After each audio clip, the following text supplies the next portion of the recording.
তখন আর যদি আপনার এই পার্সোনালিটি, ব্যক্তিত্ব, মনুষ্যত্ব শেষ হয়, আপনার আত্মমর্যাদা শেষ হয়ে যাবে, আপনার গায়রাত শেষ হয়ে যাবে। এই গায়রাতের প্রভাব সকল সেক্টরে পড়বে। তখন আপনার স্ত্রী যদি অন্যের বাড়িতে কাজ করেও টাকা নিয়ে এসে দেয়, আপনার মধ্যে কোনো ফিলিংস কাজ করবে না, কেননা আপনি আগেই তো নিজের আত্মমর্যাদা বিক্রি করে বসেছেন। কিন্তু যদি আপনার পার্সোনালিটি এবং আপনার স্বাধীনতা, আত্মমর্যাদা উঁচু থাকতো, তাহলে আপনি কখনোই আপনার স্ত্রীকে আরেকজনের বাড়িতে বা মাঠে কাজ করতে পাঠাতেন না। কিন্তু ওই যে শুরু থেকেই আপনি ইসলামী মূল্যবোধটা আপনার মধ্যে আসেনি, যে ইসলামের অর্থনীতির মূল্যবোধটা কি, অল্পে সন্তুষ্ট হওয়া, ঋণ বিমুখ থাকা। এরকম প্রত্যেকটা সেক্টরে ইসলামের মূল্যবোধ আছে। ঠিক পারিবারিক জীবনে ইসলামের সবচেয়ে বড় মূল্যবোধ হচ্ছে মানুষের যে লজ্জাস্থান আছে সেটির পবিত্রতা। এটি হচ্ছে সবচেয়ে বড় মূল্যবোধ, এবং এই মূল্যবোধের উপরে আল্লাহ সুবহানাহু ওয়া তাআলা পৃথিবীকে টিকিয়ে রেখেছেন। এই মূল্যবোধের উপরে আল্লাহ সুবহানাহু ওয়া তাআলা পৃথিবীতে পরিবার প্রথা জারি রেখেছেন, এবং এই মূল্যবোধ যখন নষ্ট হয়ে যাবে, তখন পৃথিবীতে পরিবার প্রথা হুমকির সম্মুখীন হবে, এবং যখন পৃথিবীতে পরিবার প্রথা হুমকির সম্মুখীন হবে, তখন আল্লাহ সুবহানাহু ওয়া তাআলা এই পৃথিবীকে রাখবেন না, এই পৃথিবী ধ্বংস করে দিবেন। এই জন্য এই একটা জিনিস সংরক্ষণ করার জন্য, মানুষের লজ্জাস্থানের পবিত্রতাকে সংরক্ষণ করার জন্য অসংখ্য বিধান তৈরি করা হয়েছে, একটা দুইটা নয়, শত শত বিধান তৈরি করা হয়েছে ইসলামে। গান শোনা কেন হারাম? এমনিতেই কিন্তু গান শোনা হারাম না। আসলে গান শোনা অন্য আর একটা কারণে হারাম। গানের নিজের কারণে গান শোনা হারাম এটা না। কেন গান শোনা হারাম? গান অবৈধ সম্পর্ককে প্রমোট করে। তাহলে যে গান শুনবে তার মধ্যে অবৈধ সম্পর্কের আগ্রহ তৈরি হবে। সে যখন অবৈধ সম্পর্কের দিকে যাবে, তখন তার ধীরে ধীরে লজ্জাস্থানের পবিত্রতা নষ্ট হবে। ওই মাকসাদটাকে ঠিক রাখার জন্য কত পূর্বে গান শোনাকে হারাম করা আছে। পর্দার কারণে পর্দা জরুরি এটা না। যদি সমাজে বেপর্দা থাকে, তাহলে ধীরে ধীরে অবৈধ সম্পর্ক সহজ হবে। অবৈধ সম্পর্ক সহজ হলে লজ্জাস্থানের হেফাজত থাকবে না, নষ্ট হয়ে যাবে। ফলত লজ্জাস্থানের পবিত্রতাকে রক্ষা করার জন্য অনেক আগে পূর্ব থেকে পর্দার বিধান দেওয়া আছে, যেন লা তাকরাবুল ফাহিশাহ বা লা তাকরাবুজ জিনা, তথা অবৈধ সম্পর্কের ধারে কাছে নিকটেও যেন মানুষ না যায়। তাহলে এরকম কত শত বিধানের ভিত্তি লজ্জাস্থানের হেফাজত, তা আপনি কল্পনাও করতে পারবেন না।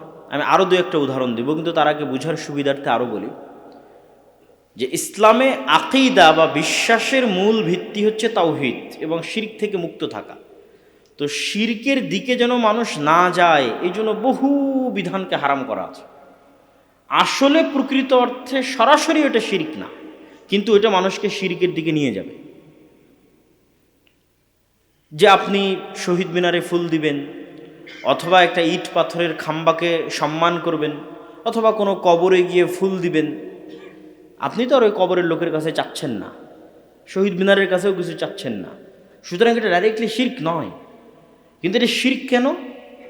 এইটা একটা সময় আপনার অন্তরে শিরকের দিকে আপনার অন্তরকে ধাবিত করবে। অফিসে ছবি ঝোলানো আছে, কি সমস্যা? কেন হুজুরেরা এত ছবি এবং ভাস্কর্যের বিরোধিতা করতেছে? আসলে ছবি তার ছবির কারণে হারাম নয়, কিন্তু ওই ছবি একটা সময় মানুষকে কোন দিকে নিয়ে যাবে? শিরকের দিকে নিয়ে যাবে। কবর উঁচু করলে সমস্যা কি? কবর উঁচু করলে কবরের প্রতি সম্মান তৈরি হলে আস্তে আস্তে আস্তে আস্তে ওইটা মানুষকে শিরকের দিকে নিয়ে যাবে। তো শিরকের মতো একটা ভয়াবহ গুনাহ থেকে বাঁচাতে তার চারি সাইডে অসংখ্য দেওয়াল তৈরি করা আছে ইসলাম। ঠিক লজ্জাস্থানের পবিত্রতাকে হেফাজত করার জন্য ইসলাম এরকম অসংখ্য বিধান দেওয়া আছে। যেমন তালাকের বিধানের সাথে যতগুলো বিধান সম্পৃক্ত, মেয়েদেরকে কেন ইদ্যত পালন করতে হবে, স্বামী যদি তাকে তালাকও দেয় তবুও কেন সে 3 মাসের পূর্বে অন্য জায়গায় বিবাহ বন্ধনে আবদ্ধ হতে পারবে না, বংশের পবিত্রতা রক্ষার জন্য, তথা আগের স্বামীর পক্ষ থেকে যদি তার পেটে কোনো সন্তান থাকে সেটি স্পষ্ট হওয়ার জন্য সে আর পরবর্তী 3 মাস অন্য কোথাও বিবাহ বন্ধনে আবদ্ধ হতে পারবে না। কেননা মানুষের পিতৃ পরিচয় ইসলামের সবচেয়ে গুরুত্বপূর্ণ বিষয়, এবং মানুষের লজ্জাস্থানের পবিত্রতার উপর ভিত্তি করেই মানুষের পিতৃ পরিচয় নির্ধারণ হয়। আর মানুষের পিতৃ পরিচয় নির্ধারণের উপর ভিত্তি করেই পৃথিবীতে পরিবার প্রথা টিকে থাকে। আর যখন এগুলো থাকবে না, তখন আল্লাহ পৃথিবীও রাখবেন না। এই জন্য কিয়ামতের পূর্ব মুহূর্তে মানুষের মধ্যে মনুষ্যত্ববোধ থাকবে না, মানুষ পশু প্রাণীর মতো হবে।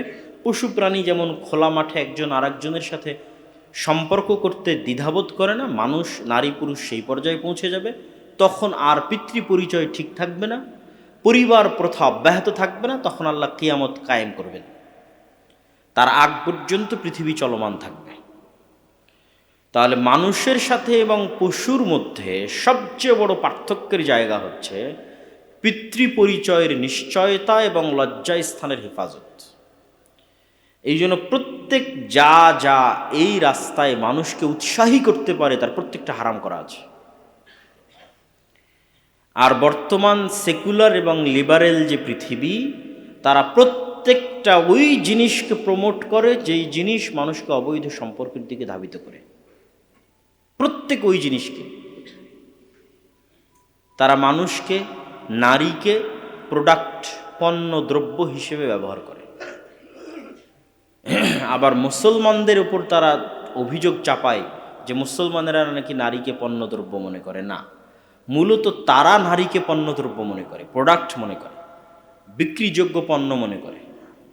ফলত পৃথিবীতে এমন কিছুই বিক্রি হয় না যার সাথে নারীর ছবি, নারীর কণ্ঠ, নারীর দৃশ্য, নারীর চেহারা সম্পৃক্ত না হয়।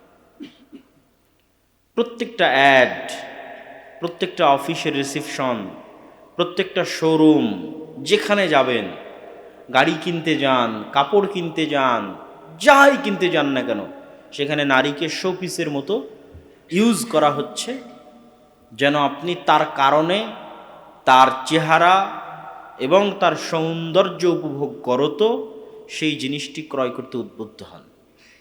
সুতরাং এখানে ক্রয় বিক্রয় হচ্ছে নারীর চেহারা, বিক্রিযোগ্য পণ্য হচ্ছে নারীর চেহারা, যোগ্যতা নয়। যোগ্যতার মাপকাঠিতে চাকরি নয়। বিমানবালা সহ, রিসিপশন সহ সব জায়গায় মূলত যোগ্যতার ভিত্তি হচ্ছে চেহারার সৌন্দর্যতা। তাহলে এখানে কি বিক্রি করা হচ্ছে? চেহারা বিক্রি করা হচ্ছে।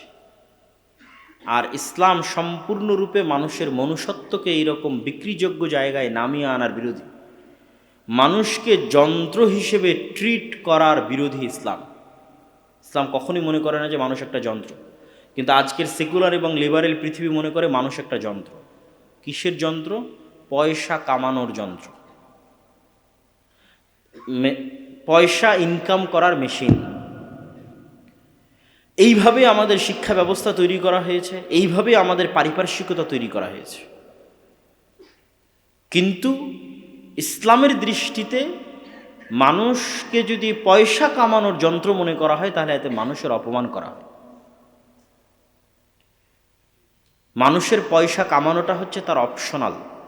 তার মূল গুরুত্বটা কি? তার চারিত্রিক উন্নতি, তার ব্যক্তিত্ব, তার পার্সোনালিটি, তার সম্মান, তার আত্মমর্যাদা, এটা হচ্ছে মূল। ওইটা ঠিক রেখে যদি সে পয়সা ইনকাম করতে পারে, ঠিক আছে। কিন্তু সেকুলার দুনিয়াতে আপনি সব কিছু বিসর্জন দিয়ে দিবেন। আপনার ইজ্জত, আপনার আত্মমর্যাদা, আপনার সম্মান সব কিছু বিসর্জন দিয়ে দিবেন। কেন? আপনার টাকা দরকার। এটিকে বলা হয় বস্তুবাদী পৃথিবী, ম্যাটেরিয়ালিস্টিক। যা চোখে দেখা যায় শুধু তার জন্য দৌড়ানো, আর যা চোখে দেখা যায় না তার জন্য অযথা সময় নষ্ট না করা।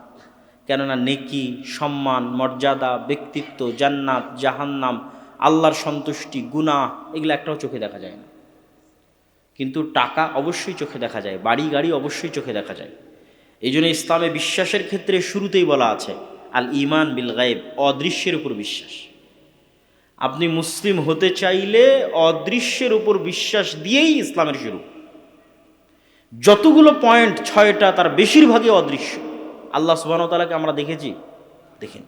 আমাদের জন্য আল্লাহ রাসূলও অদৃশ্য, কারণ আমরা আল্লাহ রাসূলকেও দেখিনি, আমরা ফেরেশতাদেরকে দেখি না, কিয়ামত সংঘটিত হচ্ছে কি হবে কি হবে না আমরা দেখিনি।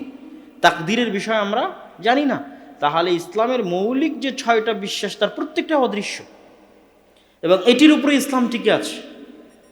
এই অদৃশ্য বিশ্বাসগুলো যতটা মজবুত হবে আমার এবং আপনার অন্তরে, আমরা ততটা এই বস্তুবাদী দুনিয়ার চিন্তাধারা থেকে বের হয়ে আসতে পারব, এবং আমাদের চিন্তা চেতনা হবে পরকালমুখী, যে আমাদের মৃত্যুর পর এই জগতের পর কি হবে। এবং আল্লাহ সুবহানাহু ওয়া তাআলা কোরআন মাজিদে বার মানুষকে পরকালের কথা স্মরণ করিয়েছেন, আর দুনিয়ার অকার্যকরিতা, দুনিয়ার ক্ষণস্থায়িত্ব, দুনিয়ার ধোকার কথা স্মরণ করিয়েছেন। অমাল হায়াতুদ দুনিয়া ইল্লা মাতাউল গুরুর, দুনিয়া ধোকার জায়গা মাত্র। বহু আয়াত আল্লাহ সুবহানাহু ওয়া তাআলা বলেছেন। পরকালের কথা বলেছেন খায়রুম ওয়া আবকা, পরকাল হচ্ছে তোমাদের জন্য সবচেয়ে উপকারী এবং চিরস্থায়ী। তাহলে ইসলামের মূল্যবোধগুলো আপনি ঠিকঠাক ধরতে পারবেন যখন আপনার চিন্তা চেতনা, সেকুলার যে চিন্তা চেতনা আছে, বস্তুবাদী চিন্তা চেতনা, সেটি থেকে বের হয়ে পরকালমুখী চিন্তা চেতনা হবে।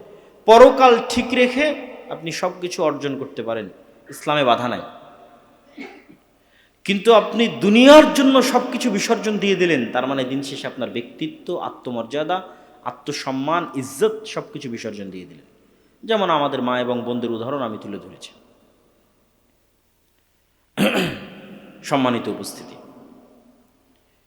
তো আমরা আলোচনা করছিলাম যে যুবক সমাজ যদি তাদের নৈতিক এবং চারিত্রিক অধপতন থেকে বাঁচতে চায়, তাদেরকে আগে জানতে হবে কোন মানদণ্ডের উপর ভিত্তি করে নীতি নৈতিকতা নির্ধারিত হয়। সেটি ইসলামের মূল্যবোধ আমাদের বিশ্বাস অনুযায়ী। ঠিক যেমন আমি ইসলামী অর্থনীতিতে ইসলামের মূল্যবোধ কী তা তুলে ধরলাম, পরিবার বা ব্যক্তি জীবনে ইসলামের মূল্যবোধ কী তার একটা উদাহরণ তুলে ধরলাম, যে লজ্জা স্থানের পবিত্রতা, এটা অনেক ইম্পর্টেন্ট এবং গুরুত্বপূর্ণ, এবং তার সপক্ষে কিছু কোরআনের আয়াত এবং হাদিসও আপনাদের সামনে তুলে ধরার চেষ্টা করব ইনশাআল্লাহ। আর সর্বশেষ যেটি বললাম সেটি হচ্ছে, আমরা যদি এই মূল্যবোধের প্রতি আমাদের বিশ্বাসকে গভীর করতে চাই, তাহলে আমাদের সেকুলার সিস্টেম আমাদের পারিপার্শ্বিকতাকে যেভাবে বস্তুবাদী চিন্তাধারা দিয়ে তৈরি করেছে, এই বস্তুবাদী চিন্তাধারা থেকে বের হয়ে আমাদের চিন্তা চেতনা কি হতে হবে? পরকালমুখী। কি চিন্তা চেতনা হতে হবে? পরকালমুখী চিন্তা চেতনা হতে হবে। পরকালমুখী চিন্তা চেতনা মানে দুনিয়াকে বাদ দেওয়া নয়, কখনোই না। আপনি দুনিয়ার প্রত্যেকটা কাজ করবেন পরকালের নিয়াতে। আপনি কারমাইকেল কলেজে পড়ছেন, তবুও কিসের নিয়াতে? পরকালীন। আপনি অর্থনীতিতে পড়েন, ইংরেজিতে পড়েন, যে কোনো সাবজেক্টে পড়েন, এই অধ্যয়নটাই, পড়াটাই আপনার জন্য নেকি কাজে পরিণত হতে পারে যদি আপনার মধ্যে নিয়াতের বিশুদ্ধতা থাকে, আপনার মধ্যে কাজের সততা থাকে। তার মানে পরকালমুখী চিন্তা চেতনা মানে দুনিয়াকে বাদ দেওয়া নয়। পরকালমুখী চিন্তা চেতনা মানে পরকালকে বিসর্জন দিয়ে দুনিয়াকে অর্জন করা নয়, বরং পরকালকে সবচেয়ে বেশি প্রাধান্য দিয়ে যতটুকু করা সম্ভব, যত দূর যাওয়া সম্ভব।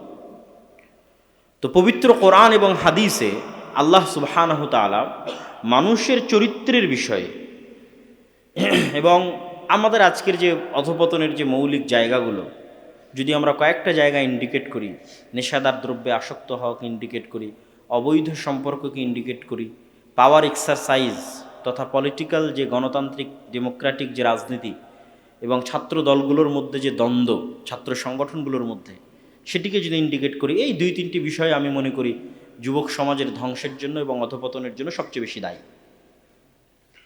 তো আল্লাহ সুবহানাহু ওয়া তাআলা কোরআন মাজিদে বলছেন লজ্জাস্থানের হেফাজতের কথা, ওয়াল্লাযীনা হুম লিফুরুজিহিম হাফিযুন। মুমিনদের পরিচয় দিতে গিয়ে ধারাবাহিকভাবে আল্লাহ সুবহানাহু ওয়া তাআলা বর্ণনা করতে করতে করতে করতে মুমিনদের একটা বৈশিষ্ট্য বলছেন, তারা তাদের লজ্জাস্থানের হেফাজত করে। তারপর আল্লাহ সুবহানাহু ওয়া তাআলা বলছেন যে বড় গুনাহগুলোর বর্ণনা দিতে গিয়ে, যে পৃথিবীতে বড় গুনাহ কি, 1 নাম্বার ইয়াদউনা মা আল্লাহি ইলাহান আখার, আল্লাহর সাথে অন্য কাউকে ডাকে, মানে শিরক করে, এটা একটা বড় গুনাহ। ইয়াকতুলুনাল নাফসাল্লাতী হাররামাল্লাহু ইল্লা বিল হক, অন্যায়ভাবে কোনো মানুষকে হত্যা করে, এটা দ্বিতীয় বড় গুনাহ। আর তৃতীয় বড় গুনাহ ওয়ালা ইয়াজনুন, অবৈধ সম্পর্কে লিপ্ত হয়, এটি তৃতীয় বড় গুনাহ। এরকম অসংখ্য হাদিসও পাবেন আপনি। আমি দু একটি আপনাদের সামনে তুলে ধরবো আজকে। ইন্নাল্লাযীনা ইউহিব্বুনা আন তাশিআল ফাহিশা ফিল্লাযীনা আমানু লাহুম আযাবুন আলীম। যারা মুসলমানদের মধ্যে অশ্লীলতা ছড়িয়ে দিতে চায় তাদের জন্য ইহকালে এবং পরকালে অপমান ও কঠিন শাস্তি রয়েছে। অশ্লীলতা ছড়াতে যারা সহযোগিতা করে, এক নিজে অশ্লীলতা লিপ্ত হওয়া, আর আরেকটা হচ্ছে অশ্লীলতা ছড়ানো। যেমন আমি আজকে আপনার এখানে দাওয়াতি কাজ করতে আসছি ইসলামের জন্য, এরকম আপনারা আজকে এখানে আয়োজন করেছেন ইসলামকে ছড়িয়ে দেওয়ার জন্য। এরকম দেখবেন এই কলেজেই অনেক ছাত্রছাত্রী আছে যারা অশ্লীলতার দাওয়াত দেওয়ার জন্য, অশ্লীলতার প্রমোট করার জন্য অসংখ্য অনুষ্ঠান আয়োজন করে থাকে। তো সেটি হচ্ছে আরও বড় প্রকাশ্য গুনাহ।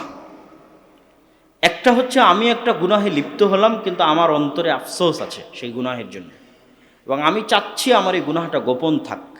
এই ধরনের গুনাহ আল্লাহ সুবহানাহু ওয়া তাআলা দ্রুত ক্ষমা করে দেন। আর আরেকটা গুনাহ হচ্ছে আমি প্রকাশ্যে আল্লাহর বিধান লঙ্ঘনের জন্য মানুষকে দাওয়াত দিচ্ছি। এটা অনেক বড় কাবিরা গুনাহ, এবং এই ধরনের কাবিরা গুনাহ আযাব, আল্লাহর গজব ডেকে নিয়ে আসে। কেননা সেখানে আল্লাহর বিধানকে প্রকাশ্যে লঙ্ঘন করার দাওয়াত দেওয়া হচ্ছে। সুতরাং যে সমস্ত ভাইয়েরা যারা হয়তো সঠিকভাবে ইসলামের বিধিবিধান মূল্যবোধ ফলো করতে পারেন না, তারা অন্তত প্রকাশ্যে আল্লাহর বিধানকে যে লঙ্ঘন করা হয় এটিকে প্রমোট করার ধারে কাছেও যাবেন না। কেননা সেটি আপনার আযাব এবং গজবের শিকার হতে পারেন আপনি যে কোনো সময়, এবং সেটি আপনার জন্য অনেক বড় গুনাহ এবং আল্লাহর বিধানের প্রকাশ্য লঙ্ঘন, আল্লাহর সাথে প্রকাশ্য চ্যালেঞ্জের স্বরূপ।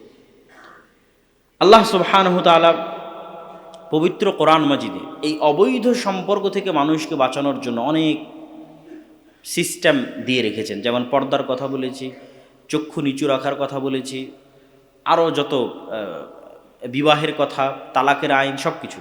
তার মধ্যে আরও একটা বিষয় রেখেছেন, সেটা হচ্ছে শাস্তি। আয-যানিয়াতু ওয়াজ-যানি ফাজলিদু কুল্লা ওয়াহিদিম মিনহুমা মিআতা জালদাহ। অবিবাহিত ব্যভিচারীকে 100 বেত্রাঘাতের আদেশ আল্লাহ সুবহানাহু ওয়া তাআলা নিজে কোরআন মাজিদে দিয়েছে, এবং বিবাহিত ব্যভিচারীকে হত্যার আদেশ দেওয়া আছে, এবং সেই হত্যার ধরনটা সবচেয়ে ভয়াবহতম ধরন। আর কোনো শাস্তির জন্য এত ভয়াবহ ধরন নির্ধারণ করা হয়নি। সেটি হচ্ছে বুক পরিমাণ মাটিতে পুঁতে দিয়ে চারিদিক থেকে মানুষ পাথর নিক্ষেপ করে হত্যা করবে। আর অন্যগুলোতে হয় স্বাভাবিক হত্যা অথবা স্বাভাবিক ফাঁসি। কিন্তু এই জায়গায় পরিবারের হেফাজত এবং লজ্জাস্থানের হেফাজতে আল্লাহ সুবহানাহু ওয়া তাআলা শাস্তির ধরনটা করে দিয়েছেন সবচেয়ে ভয়ঙ্করতম এবং ভয়াবহতম, যা প্রমাণ করে যে এটি কত বড় ভয়াবহ অপরাধ ইসলামী মূল্যবোধের দৃষ্টিতে।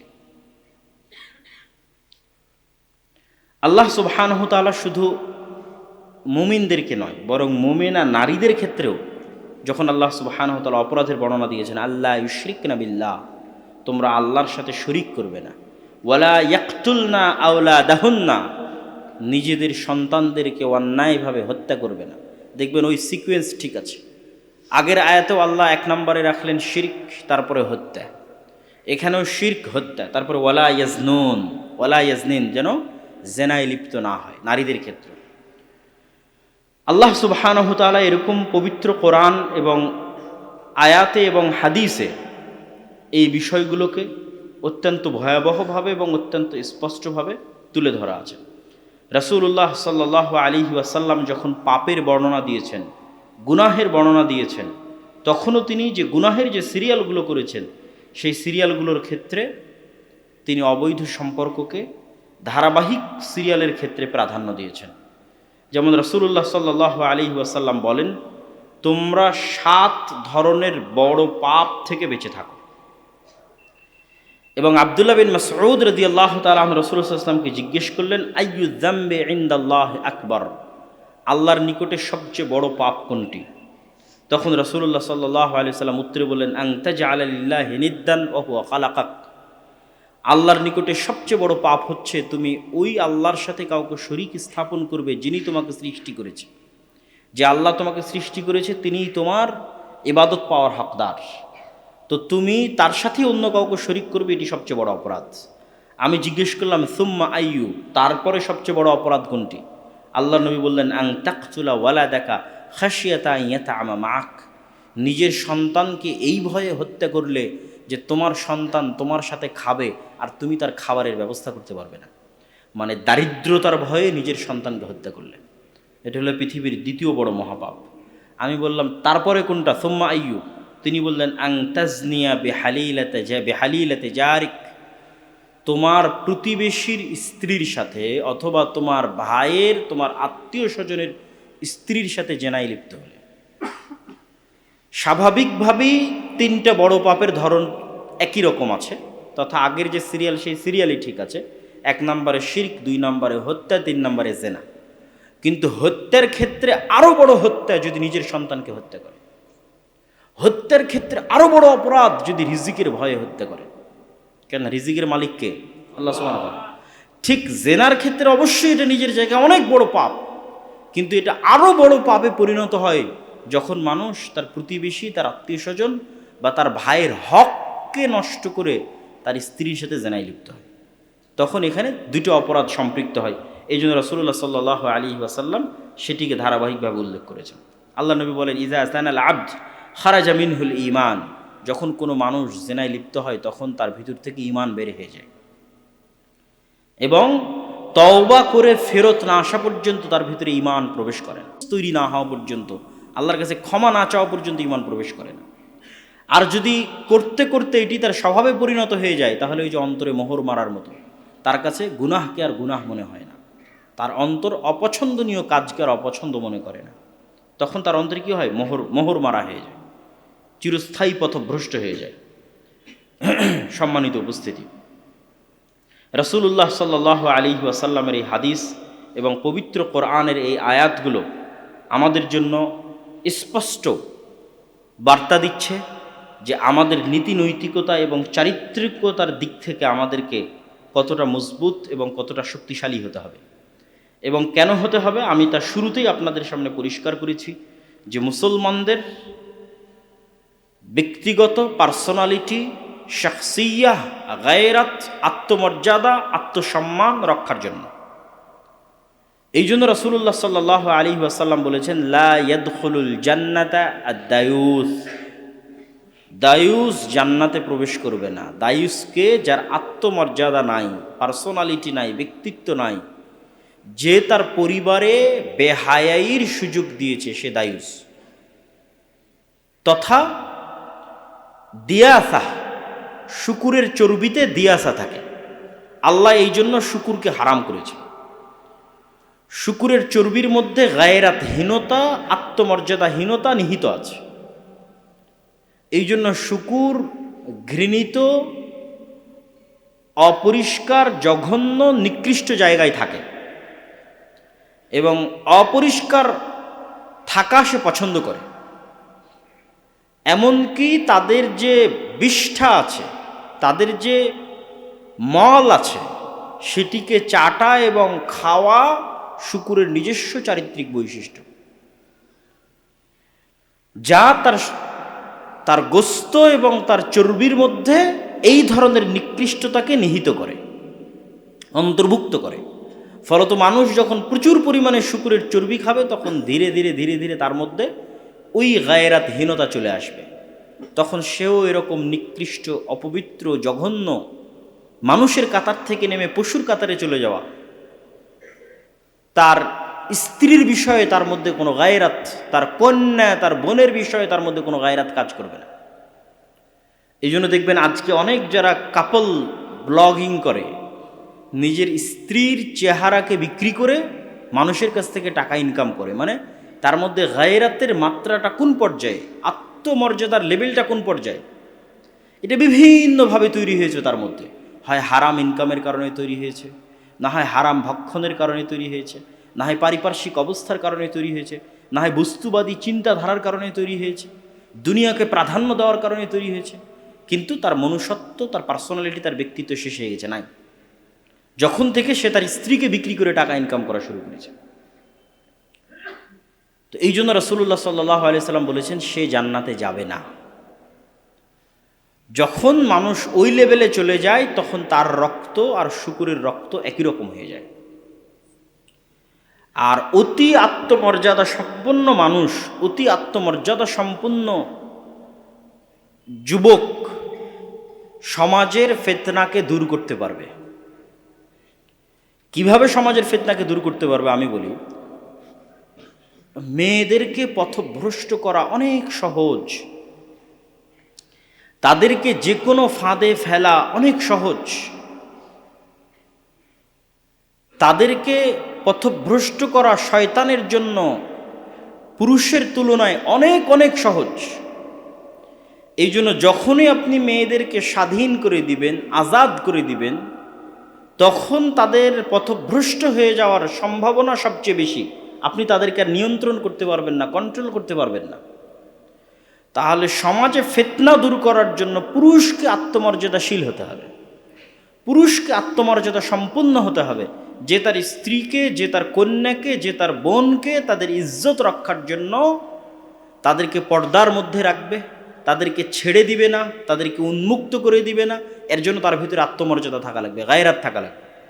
আর পুরুষের মধ্যে যদি আত্মমর্যাদায় গায়রাত না থাকে, 90% নারীর পক্ষে এটি সম্ভব নয় যে সে ফিতনার পরিবেশের মধ্যে উঠা বসা করবে আর নিজেকে সে ঠিক রাখবে, সংশোধিত রাখবে, পবিত্র রাখবে। এটা অনেক কঠিন, পুরুষের চাইতে নারীর জন্য বেশি কঠিন, কেননা তাদের অন্তর নরম, তাদেরকে পথভ্রষ্ট করা শয়তানের জন্য বেশি সহজ। তাহলে সমাজকে ফিতনা থেকে দূরে রাখতে হলে মূল ভূমিকা থাকতে হবে পুরুষের। এই জন্য আল্লাহ নবী বলেছেন, পুরুষ যদি আত্মমর্যাদাহীন হয়ে যায়, শূকরের মতো হয়ে যায়, তাহলে ওই পুরুষের জান্নাতে যাওয়ার প্রয়োজন নাই। সে তার পরিবারকে নষ্ট করছে, তার স্ত্রী, তার কন্যা, তার মা, তাদেরকে সে নষ্ট করে দিচ্ছে। এবং এটার আরেকটা পরবর্তী ইফেক্ট হচ্ছে, যখনই কোনো পুরুষ আত্মমর্যাদাহীন হয়, গায়রাতবিহীন হয়, এবং তার স্ত্রী এবং তার কন্যা বা তার বোন এই ধরনের খোলামেলা পরিবেশে উঠা বসা করবে, চলাফেরা করবে, এবং অসংখ্য পুরুষের সংস্পর্শে আসবে, এবং পুরো পরিবার থেকে গায়রাত উঠে যাবে, তখন তার পরবর্তী প্রজন্ম তথা এই স্বামী এবং এই স্ত্রীর পরবর্তী প্রজন্ম পুরুষ হিসেবে জন্ম হওয়ার চাইতে ছেলে মানুষ হিসেবে জন্ম নিল, তার মধ্যে নারীর স্বভাব থাকবে। তখন আপনি আর ওই পুরুষ জন্ম দিতে পারবেন না যে বীর মুজাহিদ হবে, সাহসী হবে, পৃথিবীর সামনে মাথা নত করবে না, তারেক বিন জিয়াদ হবে, খালেদ বিন ওয়ালিদ হবে, ওমর ইবনুল খাত্তাব হবে, জন্ম দিতে পারবেন না। তখন তার পরবর্তী যে প্রজন্ম আসবে, সেই পরবর্তী প্রজন্ম আসবে আরও বেশি পরিমাণে কম্প্রোমাইজিং, আরও বেশি পরিমাণে ছাড় দেওয়া, এবং পৌরুষত্বের তুলনায় তার মধ্যে মেয়েলি স্বভাব বেশি বিরাজ করবে। তাহলে আপনি যদি পৃথিবীকে বাঁচাতে চান, পুরুষ জন্ম দিতে হবে। সাহসী, আত্মমর্যাদা সম্পন্ন পুরুষ পৃথিবীতে থাকা লাগবে, পরিবারকে রক্ষা করার জন্য, মুসলিম উম্মাহকে রক্ষা করার জন্য, পৃথিবীকে রক্ষা করার জন্য। থাকবে কিভাবে? তাহলে ওই পুরুষের আত্মমর্যাদা, আত্মসম্মান রক্ষা হতে হবে, তার পরিবারের মধ্যে পর্দা, নম্রতা থাকতে হবে। তাহলে তার পরবর্তী প্রজন্ম যে আসবে, সেও আত্মমর্যাদা সম্পন্ন ব্যক্তিত্ববান পুরুষ হিসেবেই জন্ম নেবে। এই জন্য পরিবারের পবিত্রতা এবং লজ্জাস্থানের পবিত্রতার বিকল্প নাই। আল্লাহ সুবহানাহু ওয়া তাআলা আমাদেরকে এবং আমাদের পরবর্তী বংশধরদেরকে আমাদের নিজেদের লজ্জাস্থানের পবিত্রতা এবং আমাদের পরিবারের পবিত্রতা রক্ষা করত, আমাদের নিজেদেরকে পুরুষ হওয়ার এবং আমাদের পরবর্তী প্রজন্ম থেকে আল্লাহ সুবহানাহু ওয়া তাআলা মহাপুরুষ, আলফা মেল, যারা আরও বেশি উঁচু আত্মমর্যাদা সম্পন্ন, উঁচু মানসিকতা সম্পন্ন, উঁচু ব্যক্তিত্ব সম্পন্ন, নেতৃত্বের গুণাবলী সম্পন্ন, এই ধরনের পুরুষের আশার তৌফিক দান করেন। আল্লাহুম্মা আমিন। বক্তব্যের শেষের দিকে আর দুটি টপিক থেকে যাচ্ছে। একটা হচ্ছে পাওয়ার এক্সারসাইজ গণতান্ত্রিক রাজনৈতিক দলগুলোর কারণে, আর 2 নম্বর হচ্ছে নেশাদার দ্রব্য। এই দুটির ক্ষেত্রে মুসলমানদেরকে মনে রাখতে হবে যে মুসলমানেরা সবচেয়ে বেশি প্রোডাক্টিভ হওয়া উচিত, মুসলমানদের সবচেয়ে বেশি উৎপাদন ক্ষমতা সম্পন্ন হওয়া উচিত। মুসলমানেরা যদি প্রোডাক্টিভ না হয়, তারা যদি উৎপাদন ক্ষমতা সম্পন্ন না হয়, তাহলে তারা পৃথিবীকে বিজয় করতে পারবে না। যে আপনার চেয়ে বেশি প্রোডাক্টিভ হবে সেই পৃথিবী শাসন করবে। সেক্ষেত্রে আল্লাহ সুবহানাহু ওয়া তাআলা কে মুমিন কে কাফের তা দেখবেন না। আমেরিকা এবং ইসরায়েল জ্ঞান বিজ্ঞানে আমাদের চেয়ে এগিয়ে, তাই তারা পৃথিবী শাসন করতেছে। আমরা তাদের চেয়ে জ্ঞান বিজ্ঞানে পিছিয়ে, প্রযুক্তিতে পিছিয়ে, পরিশ্রমের চেষ্টায় পিছিয়ে, এই জন্য আমরা পৃথিবী শাসন করতে পারতেছি না। আমাদের বিশ্ববিদ্যালয় কলেজগুলোর র্যাঙ্কিং দেখেন, আমাদের ছাত্রদের যোগ্যতা দেখেন, তাদের স্টুডেন্ট, তাদের ইউনিভার্সিটি কলেজের র্যাঙ্কিং দেখেন, তাদের স্টুডেন্টদের যোগ্যতা দেখেন। তাহলে পৃথিবী তারা শাসন করবে না আমরা শাসন করব? অবশ্যই তারা শাসন করবে। আর যদি বলি না আমরা শাসন করব, আমরা গোলামি থেকে মুক্তি চাই, স্বাধীন হতে চাই, তাহলে অবশ্যই প্রোডাক্টিভ হতে হবে, অত্যাধিক পরিশ্রম করতে হবে। আর অত্যাধিক পরিশ্রম করতে হলে অবশ্যই নেশা থেকে নিজেকে দূরে রাখতে হবে, অবশ্যই পড়ালেখায় ইনভেস্ট করতে হবে। আর যদি চলমান যে গণতান্ত্রিক রাজনীতি আছে, পাওয়ার এক্সারসাইজের যে কালচার আছে বাংলাদেশের ইউনিভার্সিটি কলেজগুলোতে, এগুলোই বাংলাদেশের ছাত্র সমাজের শিক্ষার মেরুদণ্ডকে ধ্বংস করে দিচ্ছে। স্বাধীনতার পর থেকে নিয়ে এখন পর্যন্ত ছাত্র সমাজের শিক্ষার মেরুদণ্ড এবং একাডেমিক ব্যাকগ্রাউন্ড ধ্বংস করে দেওয়ার জন্য এই দুইটা জিনিসই দায়ী। এক, নেশায় আসক্তি, আর দুই, ক্ষমতার নেশা, ওইটা আরেকটা নেশা, আফিমের চাইতে ভয়ঙ্কর।